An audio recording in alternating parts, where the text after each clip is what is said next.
Hello friends, I am Shubhadeep and thanks for welcoming to my channel. আজকে আমরা যে বিষয় সম্পর্কে চর্চা করব তার নাম হচ্ছে হলুদ। হলুদের মধ্যে কী কী রয়েছে, হলুদ খেলে আমাদের কী কী হয় এবং হলুদ আমাদের শরীরে কী কী সাহায্য করে থাকে সে সম্পর্কে আজকে একটা বিশেষ আলোচনা শুরু হবে। তো আমার সাথে তৈরি থাকো। হলুদ প্রায় 600 সাল আগে থেকে মানুষরা ব্যবহার করে আসছে। এই হলুদের মধ্যে বিভিন্ন ধরনের প্রপার্টিসগুলো রয়েছে। এর মধ্যে অ্যান্টিঅক্সিডেন্ট রয়েছে, অ্যান্টি ইনফ্ল্যামেটরি প্রপার্টিস রয়েছে, কারকিউমিন নামক এক ধরনের জৈব পদার্থ রয়েছে যেটা শরীরের পক্ষে অত্যন্ত দরকারি। এবং এছাড়াও রয়েছে 26% manganese, 16% Fe, healthy fibre, vitamin B, vitamin B12, vitamin C6, vitamin 6 এবং এছাড়াও ম্যাগনেসিয়াম রয়েছে 40-এর কাছাকাছি বা 40-এর বেশি। এই বয়সে মানুষের শরীরের মধ্যে এক ধরনের মলিকিউল তৈরি হয় যার নাম হচ্ছে ফ্রি রেডিক্যাল। এই ফ্রি রেডিক্যাল আমাদের শরীরের জন্য অত্যন্ত ক্ষতিকারক একটা জিনিস বা পদার্থ, এবং এই ফ্রি রেডিক্যাল আমাদের শরীরে বিভিন্ন ইনফ্লামেশন তৈরি করে, বিভিন্ন ক্ষতি করে থাকে।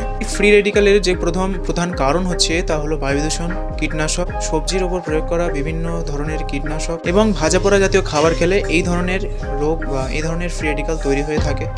এবং এর ফলে আমাদের বিভিন্ন ক্রনিক ডিজিজ হয় যার নাম হচ্ছে হার্ট ডিজিজ, ডায়াবেটিস। এর মধ্যে থাকে কারকিউমিন নামক এক ধরনের বিশেষ পদার্থ।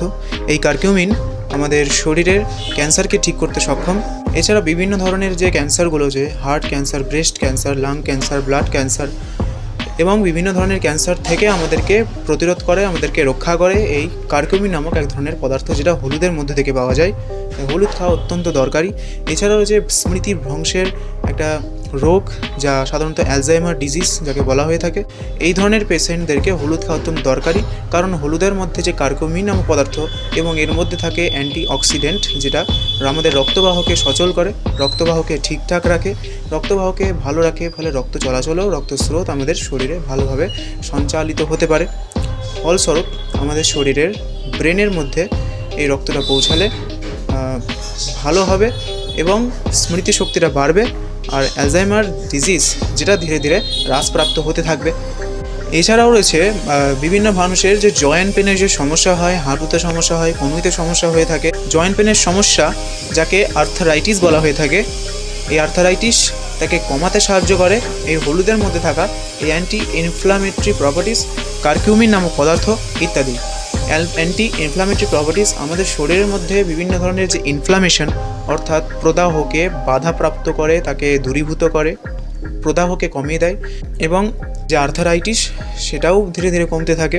এবং তোমরা শরীরের কোথাও যদি আঘাত লাগে তাহলে কাঁচা হলুদ, নুন এবং চুন অল্প পরিমাণে নিয়ে একটা ক্লাস্টার তৈরি করে সেটার মিশ্রণটাকে আঘাতপ্রাপ্ত স্থানের উপর যদি লাগিয়ে দেওয়া হয়, সাময়িকভাবে সেখান থেকে ব্যথা দূরীভূত হবে এবং ব্যথা কিছুক্ষণের জন্য অনুভূত হবে না। প্রধান কারণ রয়েছে বার্ধক্যজনিত অবস্থার আগেই বার্ধক্যজনিত অবস্থায় এসে যাওয়া, যেটার মেন কারণ হচ্ছে ফ্রি রেডিক্যাল, অর্থাৎ এক ধরনের যে মলিকিউল যেটা শরীরের মধ্যে তৈরি হয়, যেটা এই ধরনের ভাজা পোড়া জাতীয় খাবার খেলে, বায়ু দূষণের মধ্যে থাকলে এবং কীটনাশক জাতীয় সবজি খাবার ইত্যাদিকে ভক্ষণ করলে আমাদের শরীরে এই ধরনের মলিকিউল তৈরি হবে, যেটা আমাদের শরীরের পক্ষে অত্যন্ত খারাপ একটা জিনিস বা পদার্থ বা ধরনের মলিকিউল এই শরীরের মধ্যে জমতে থাকবে। যদি হলুদ খাওয়া হয় বা এই ধরনের পেশেন্টকে হলুদ দেওয়া হয়, তাহলে এই হলুদের মধ্যে থাকা অ্যান্টিঅক্সিডেন্ট, অ্যান্টি ইনফ্ল্যামেটরি প্রপার্টিস, বিশেষ করে কিউমিন, এই ফ্রি রেডিক্যালকে ধ্বংস করতে সক্ষম, যার ফলে আমাদের শরীরে ফ্রি রেডিক্যাল থেকে রক্ষা হয়। বার্ধক্যকে দূরীভূত করতেও এই ফ্রি রেডিক্যাল অত্যন্ত গুরুত্বপূর্ণ ভূমিকা পালন করে।